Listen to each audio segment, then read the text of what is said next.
Pessoal, Noite Alvinegra no ar, nosso terceiro conteúdo neste domingão. Domingão aqui em Volta Redonda com tempo frio, tá parecido com o tempo da Argentina. Vamos aqui para mais um vídeo no nosso canal. Primeiramente, quero agradecer o pessoal do Fute Quadros, que me mandou bem bacana um presente da galera do Fute Quadros. Eles que fizeram este quadro aqui, que está no nosso estúdio.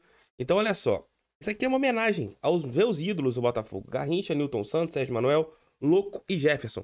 Pô, Tef, Túlio não é seu ídolo? Túlio é meu ídolo. Tenho o Túlio como ídolo, mas eu tenho aquele sentimento, desde que ele foi pro Corinthians de 97, né? Quando ele sai em 96, vai pro Corinthians, ele mesmo admite isso. Ali ele perdeu alguns pontos no índice de ídolo aqui dentro do meu coração, mas ele certamente está no meu top 10 em relação aos ídolos do Botafogo. Aqui, olha só que legal, isso aqui vai entrar no estúdio. Provavelmente deve entrar em cima da plaquinha do YouTube, ou aqui para baixo, achar a melhor posição para colocar mais esse presente aqui bem bacana da Fute Quadros. Quem não conhece a Fute Quadros, entre lá no meu Instagram. O Instagram tá passando aqui embaixo para vocês poderem ver, também tá aqui na descrição. Eles estão dando desconto de 20% até o dia 20, então entrem lá, tem um link. Tem muitos quadros para vocês escolherem sobre o Botafogo, né? O jabá pago não, cara. Isso aqui eu gostei mesmo do presente. Eu comprei aquele escudo e eles mandaram isso aqui para mim de presente para eu colocar no estúdio. Vá lá, que o trabalho é de qualidade da galera da Fute Quadro. Amigos, vamos falar um pouquinho sobre a janela de transferências do Botafogo, mas antes, vou colocar a vinheta aqui para não ficar lá pro meio do vídeo. A vinheta do nosso Noite Alvinegra.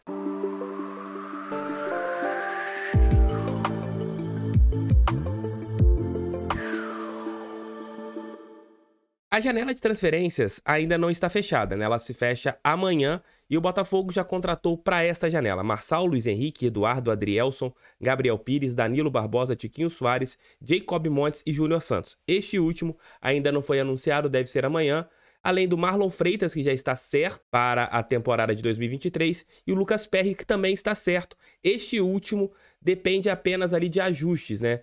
O Botafogo tenta a liberação dele em relação ao Náutico e também ao São Paulo, principalmente em relação ao Tricolor do Morumbi, para este ano 22, já que em 2023 ele será o nosso arqueiro, né? Fará parte ali do elenco de goleiros gloriosos. O Botafogo tenta antecipar a chegada do goleiro, que ontem quase fez um gol, né, no jogo contra a equipe do Guarani. No final da partida, ele deu uma pancada, o goleiro do Cavicchioli, Kaslinski é o goleiro do Guarani, faz uma grande defesa e impede que a bola entre na meta. Mais um bom levantamento do site O Globo em relação ao investimento. O Botafogo gastou nesta janela aproximadamente 3 milhões de euros. Então vou levantar esses valores amanhã com mais detalhes, mas a boa matéria do blog Panorama Esportivo é que o Botafogo gastou 15 milhões de reais. E nessa janela o Botafogo ele guardava o montante para o investimento em um determinado jogador, que era, no caso, o atleta Martin Orreda. O Botafogo chegou ali a oferecer 5 milhões de dólares para a equipe do Godoy Cruz, mas infelizmente essa negociação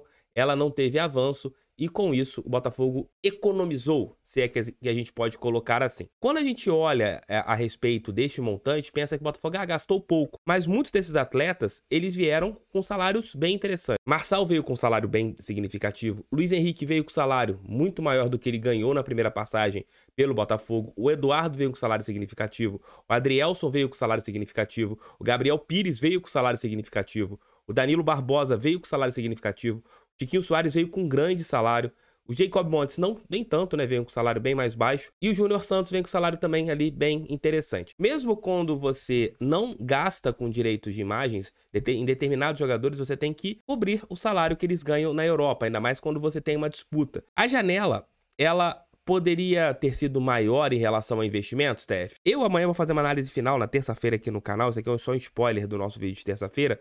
Eu acho que os investimentos foram interessantes, o Botafogo usou muito a cabeça, porque você trouxe o Marçal de graça, que hoje é o dono da lateral esquerda do Botafogo. O Luiz Henrique você trouxe por empréstimo, pagando um valor significativo pelos direitos econômicos. Então você trouxe alguns jogadores apenas com a parte de salários. Isso não é ruim, Pegando o nosso principal rival aqui no Rio, o Flamengo trouxe bons jogadores e gastou com... Eu acho que isso não é ruim, isso é muito bom. Você investir pouco, como alguns torcedores podem estar falando aqui nos comentários, não é algo ruim. Em relação ao Danilo Barbosa, por exemplo, acho que é um ponto mais interessante para a gente conversar. O Botafogo, ele pagou 300 mil euros para ter 50% dos direitos desse jogador.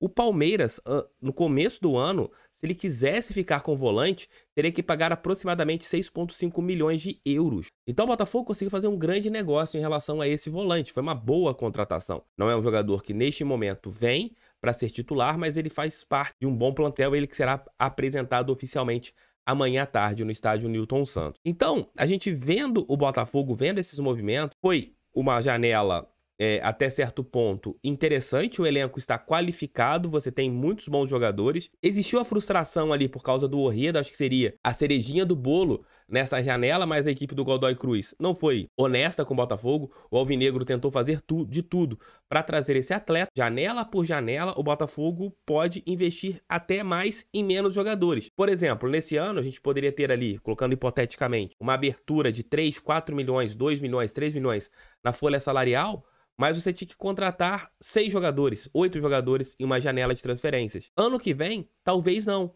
Você não precise contratar 7, 8 jogadores. Se você para analisar o Botafogo, colocando hipoteticamente, para 2023, você terá ali Gatito e Lucas Perry, pode contratar mais um goleiro.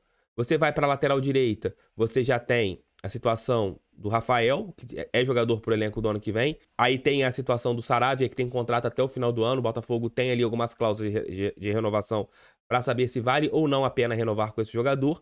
E você também tem a situação do Daniel Borges. Você vai para a zaga, você tem vários jogadores. Você talvez precise contratar um, dependendo da continuidade ou não do Cuesta, por causa do seu contrato com o Internacional. Para a lateral esquerda, talvez você precise de mais um lateral esquerdo mais experiente. Aí tem a situação do Fábio, né?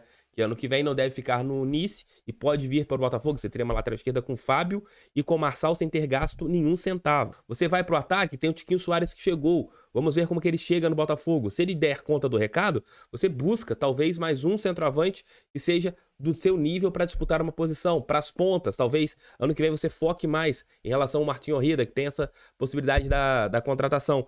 Então, ao invés de você contratar a baciada, como foi nesse ano, o Botafogo fez aí quase 20 contratações na temporada, ou mais de 20, tem que analisar depois certamente ao todo quantos jogadores chegaram no Botafogo. Você, ano que vem, é mais pontual. Você pode gastar ali o seu aumento no orçamento de 2 milhões, 3 milhões de reais em 2 peças, 2 jogadores de 1,5 milhão. Aí sim você começa a contratar talentos, jogadores diferenciados, porque você não vai ter que investir tanto em direitos econômicos de muitos atletas. Você consegue ser mais pontual. Gastar pouco não é falar que a janela foi ruim, que o Botafogo contratou mal, porque Marçal não é ruim, Adrielson não é ruim, Gabriel Pires não é ruim, Tiquinho Soares não é ruim, Luiz Henrique não é ruim, ainda está totalmente sem ritmo de jogo, Danilo Barbosa não é ruim. Então, assim, esses 6 jogadores eu coloco como boas contratações e com custos praticamente zero.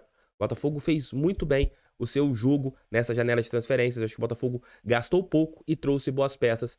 E agora elas estão nas mãos do técnico Luiz Castro. Tá contigo, meu parceiro. Tem que fazer esse time render, porque você tem boas peças e dá pro Botafogo fazer um campeonato ali bem bacana na primeira metade da tabela.